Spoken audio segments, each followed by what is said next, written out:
ओम शांति। कल्याणकारी समय कल्याणकारी ईश्वर पिता सारा विश्वर कल्याण पाई ज्ञान यज्ञर रचना करी तत्व सहित सारा विश्व को स्वर्गरे परिणत करिवार जो कार्य करुछंती सेथिरे जो महान आत्मा माने निजर शरीर मन आउ धन लगाई सहयोगी होउछंती समस्तंकु हृदयर सहित ईश्वरीय शुभ अभिनंदन शुभेच्छा सुप्रभात सुस्वागतम। गायन रही भगवान ब्रह्मांक द्वारा सृष्टि रचना कले। तेबे यहा उपरे आमे आसंतु सम्यक आलोकपात करिबा।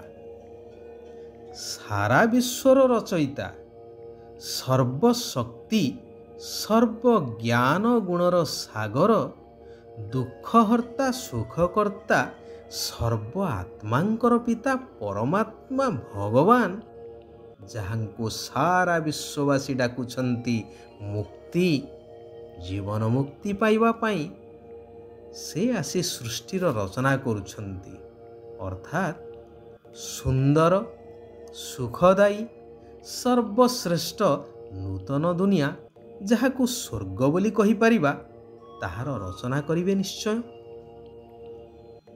एवं सेथिपाई एई पुरुणा पतित दुनिया रे पतित शरीर रे ही आसी स्थापना कार्य करिथिवे निश्चय।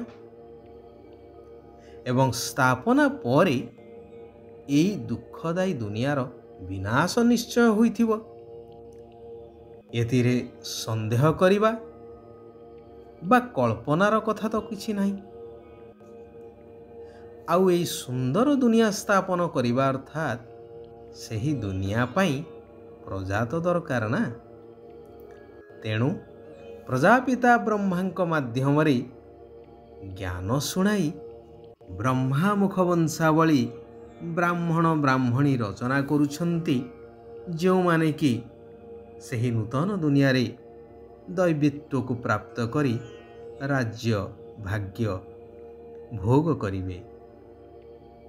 सेमानंकु वर्तमान पुष्य संतान रूप रे भगवान ग्रहण करुछंती जहांक उद्देश्य रे गायन अछि कि सबु वर्ण ठारू श्रेष्ठ वर्ण हेउछि ब्राह्मण वर्ण एवं ब्राह्मण देवतांको ठारू मध्य उत्तम कारण स्वयं भगवान सीधा सड़ख सेमानंकु संतान भावरे ग्रहण करी समस्त संपत्तिर उत्तराधिकारी करौछंती। सदा सर्वदा परस्पर परस्पर हृदय रहुछंती जेउथि पाई शास्त्र रे लेखा जाइछि कि समस्तंक हृदय रे भगवान अछंती बोली। यह हेउछि भावनार कथा। बाकी समस्तंक हृदय रे भगवान रहिबे बा किपरि।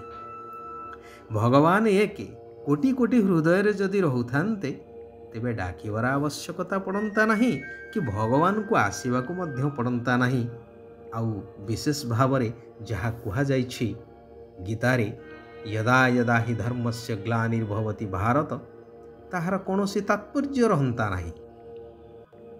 जेते बेले कली जुगर अंत एवं सत्यर आरंभ ए संगम जुगरे परमात्मा आसुछंती एही समय ही समस्त आत्मा मानंकर भाग्य निर्धारित ही थाए। पतित पावन भगवान समस्त पतित आत्मा एवं तमो प्रधान पांच तत्व को मध्य पवित्र सत प्रदान करुछंती एवं जन्म जन्मांतर पाई अहो सौभाग्यशाली करौछंती अर्थात समस्तंकर उत्थानर कला हेउछि। तेणु वास्तव रे एही समय ही सर्वश्रेष्ठ अटे एवं एही संगम जुगी अलौकिक दिव्य ब्राह्मण जन्म मध्य सर्वश्रेष्ठ अटे जार गायन रे नदी सागर संगम स्थान रे पवित्र कुंभ मेलार आयोजन करा जाउछि। अधुना ବାସ୍ତବରେ ଏହି କଲ୍ୟାଣକାରୀ ପୁରୁଷୋତ୍ତମ ସଙ୍ଗମ ଯୁଗରେ ଜ୍ଞାନସାଗର ପରମାତ୍ମା ଏବଂ ଆତ୍ମା ରୂପୀ ଜ୍ଞାନ ନଦୀମାନଙ୍କର ମିଳନ ହେଉଛି, ଯାହାଦ୍ୱାରା ସାରା ସଂସାର ପବିତ୍ର ସତପ୍ରଧାନ ହୋଇଯାଉଛି, ନୂତନ ସ୍ୱର୍ଗ ରାଜ୍ୟରେ ପରିବର୍ତ୍ତିତ ହୋଇଯାଉଛି। ବାସ୍ତବରେ ଦେଖିଲେ ଏହା ହିଁ ହେଉଛି ସଚ୍ଚା କୁମ୍ଭମେଳା।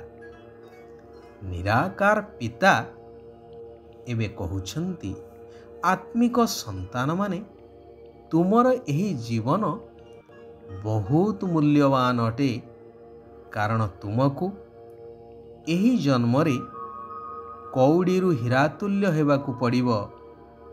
ସେଥିପାଇଁ ଯେତେ ଦୂର ସମ୍ଭବ ନିରାକାର ପିତାଙ୍କ ସ୍ମୃତିରେ ରୁହ। ହାତରେ କାମ କରି ବୁଦ୍ଧିରେ ବାବାଙ୍କୁ ମନେ ପକାଇ ଚାଲ। ଏବେ ଏହି ଶ୍ରେଷ୍ଠ ଚରିତ୍ର ନିର୍ମାଣ ସମୟରେ ଚରିତ୍ରର ରେଜିଷ୍ଟର ଯେପରି ଖରାପ ନ ହେଉ, ସେଥିପ୍ରତି ବିଶେଷ ଭାବରେ ଧ୍ୟାନ ଦେବାକୁ ହେବ। ଯଦି କାହାକୁ ଦୁଃଖ ଦେଲ, ତେବେ ଦୁଃଖ ଦେବା ଦ୍ୱାରା ରେଜିଷ୍ଟର ଖରାପ ହୋଇଯାଇଥାଏ। ଅନ୍ୟକୁ ଦୁଃଖ ଦେବା ଅର୍ଥାତ୍ ନିଜେ ଦୁଃଖୀ ହେବା, ଯେଉଁଥିପାଇଁ ମଧ୍ୟ ଗାୟନ ଅଛି, ଯଦି ଦୁଃଖ ଦେବ ତେବେ ଦୁଃଖୀ ହେଇ ମରିବ। ଯେତେବେଳେ କି ଭଗବାନ ହେଉଛନ୍ତି ଦୁଃଖହର୍ତ୍ତା ସୁଖକର୍ତ୍ତା, ତୁମେ ତାଙ୍କ ସନ୍ତାନ ହିସାବରେ ସମସ୍ତଙ୍କୁ ସୁଖ ଦେବା ଆବଶ୍ୟକ, ସମସ୍ତଙ୍କର ଦୁଃଖକୁ ହରଣ କରିବା ଆବଶ୍ୟକ। 21 ଜନ୍ମର ରାଜ୍ୟ ଭାଗ୍ୟ ଅର୍ଥାତ୍ ସତ୍ୟ ତ୍ରେତୟା ଯୁଗର ରାଜ୍ୟ ଭାଗ୍ୟ ନେବା ପାଇଁ ହେଲେ ପ୍ରଥମତଃ ସମ୍ପୂର୍ଣ୍ଣ ପବିତ୍ର ହୁଅ। ଦ୍ୱିତୀୟରେ ମନ, ବଚନ ଆଉ କର୍ମରେ କାହାକୁ ବି ଦୁଃଖ ଦିଅ ନାହିଁ। ଗୃହସ୍ଥ ବ୍ୟବହାରରେ ରହି ପିଲା ଆଦିଙ୍କୁ ସମ୍ଭାଳି ସବୁକିଛି କର୍ମ କର, ହେଲେ ନିମିତ୍ତ ହୋଇ, ବନ୍ଧନରେ ନୁହେଁ। ବହୁତ ମିଠା ସ୍ୱଭାବଯୁକ୍ତ ହୁଅ। ହୃଦୟର ସଚ୍ଚା ସ୍ନେହ ଏକମାତ୍ର ବାବାଙ୍କ ସହିତ ରଖିବାକୁ ହେବ। ବାକି ଦେହ ଆଉ ଦେହର ସମ୍ବନ୍ଧୀ ଆଦିଠାରୁ ନଷ୍ଟ ମହା ହେବାକୁ ପଡ଼ିବ, କାରଣ ଏହା ସବୁକିଛି ବର୍ତ୍ତମାନ ବିନାଶ ହେବାକୁ ଯାଉଛି। କୌଣସି ବି ପାପକର୍ମ ନ ହେଉ, ଏଥିପ୍ରତି ସଜାଗ ରହିବା ଦରକାର। ଏହି ଈଶ୍ୱରୀୟ ସେବାରେ କେବେ ବି ଥକି ଯିବାର ନାହିଁ। ନିଜର ବହୁମୂଲ୍ୟ ସମୟକୁ ନଷ୍ଟ କରିବା ବୁଦ୍ଧିମାନର କାର୍ଯ୍ୟ ନୁହେଁ। ଘରେ ଘରେ ଏହି ଆତ୍ମିକ ଡାକ୍ତରଖାନା ଅର୍ଥାତ୍ ଗୀତା ପାଠଶାଳା ଖୋଲି ସମସ୍ତଙ୍କୁ ୟାଦ ବା ବାବାଙ୍କର ସ୍ମୃତି ରୂପକ ଔଷଧ ଦେଇ ଚାଲିବା ଦରକାର। ଶିବ ବାବା କହୁଛନ୍ତି, ଗୃହସ୍ଥ ବ୍ୟବହାରରେ ରହି ଲୌକିକତା ଠାରୁ ଦୂରେଇ ରହି ପ୍ରଭୁଙ୍କର ସ୍ନେହ ପ୍ରାପ୍ତ କରୁଥିବା ମୋହମୁକ୍ତ ଆତ୍ମା ହୁଅ। ଯେଉଁ ସ୍ଥାନରେ ଥାଅ ହେଲେ ସେଠିକାର ବାତାବରଣ ସେବାସ୍ଥାନ ଭଳି ହେଉ। ମୋର ପଣିଆ ସେଠାରେ ନ ରହୁ, ନିମିତ୍ତ ଭାବନା ରହୁ। ଯଦି ସଦାସର୍ବଦା ସର୍ବସମ୍ପତ୍ତିରେ ସମ୍ପନ୍ନ ଏବଂ ସନ୍ତୁଷ୍ଟ ରହିବ, ତେବେ ପରିସ୍ଥିତି ବା ବିଘ୍ନ ଆସିବ ଏବଂ ବଦଳିଯିବ ଅର୍ଥାତ୍ ଚାଲିଯିବ। ଆଚ୍ଛା, ଆଜି ପାଇଁ ଏଇଠାରେ ଆମେମାନେ ବିରାମ ନେବା। ସାରା ବିଶ୍ୱର ଆତ୍ମାମାନଙ୍କର କଲ୍ୟାଣ ହେଉ। ସମସ୍ତେ ସୁଖ ଆଉ ଶାନ୍ତିର ଅନୁଭବ କରନ୍ତୁ।